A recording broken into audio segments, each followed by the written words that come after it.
नमस्कार दोस्तों, हमारी आज की कहानी है अभिमान। महेश अपने परिवार में अकेला कमाने वाला था। उसके परिवार में उसकी पत्नी, दो बेटे और एक बेटी थी। तीनों बच्चे शहर के स्कूल में पढ़ते थे। महेश की पत्नी बहुत समझदार थी। पति की थोड़ी कमाई से ही वह अपने घर को बहुत हिसाब से चलाती थी। महेश अपने परिवार के साथ बहुत ही हंसी खुशी जीवन बिता रहा था। एक दिन महेश सोचने लगा, मेरे बिना मेरे परिवार का काम नहीं चल सकता। धीरे धीरे महेश को इस बात का अभिमान हो गया कि उसके कारण ही उसका घर चलता है और वही उस सबका पेट भरता है। घर के पास ही उसकी छोटी दुकान थी। उससे जो कमाई होती उससे ही उसके परिवार का गुजारा होता था।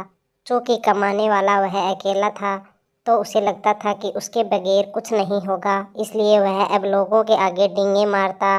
अब वह पत्नी और बच्चों पर भी गुस्सा दिखाने लगा था।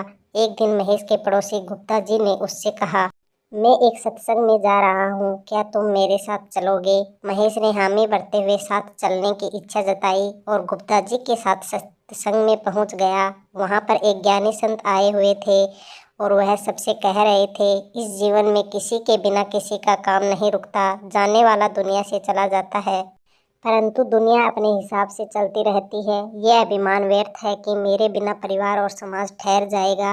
हर इंसान अपना भाग्य अपने साथ लेकर आता है। सभी को अपने भाग्य के अनुसार प्राप्त होता है। सत्संग समाप्त होने के पश्चात महेश ने संत से पूछा, मैं दिन भर कड़ी मेहनत से जो पैसे कमा कर लाता हूँ उसी से मेरे घर का खर्चा चलता है। मेरे बिना तो मेरा परिवार भूख से मर जाएगा। संत बोले, वत्स, ये तुम्हारा भ्रम है। हर कोई अपने भाग्य का खाता है। इस पर महेश ने कहा, आप इसे साबित करके दिखाइए। संत ने कहा, ठीक है, जैसा मैं कहूँ तुम वैसा करना। तुम बिना घर में बताए 1 महीने के लिए गायब हो जाओ। महेश ने संत की बात मानी और ऐसा ही किया। संत ने यह बात फैला दी कि उसे एक जंगली जानवर ने खा लिया और अब महेश हमारे बीच नहीं रहा। महेश के परिवार में कई दिनों तक शोक मनाया। गांव वाले आखिरकार उनकी मदद के लिए सामने आए। एक अमीर आदमी ने उसके बड़े बेटे को नौकरी पर रख लिया और गांव वालों ने मिलकर उनके बेटे की शादी कर दी। एक गांव वाला छोटे बेटे का खर्च उठाने के लिए तैयार हो गया। कुछ ही दिनों में परिवार पहले की तरह गुजारा करने लगा। 1 महीना पूरा होने के बाद महेश छिपता हुआ अपने घर आया। घर वालों ने भूत समझकर डर के मारे दरवाज़ा भी नहीं खोला।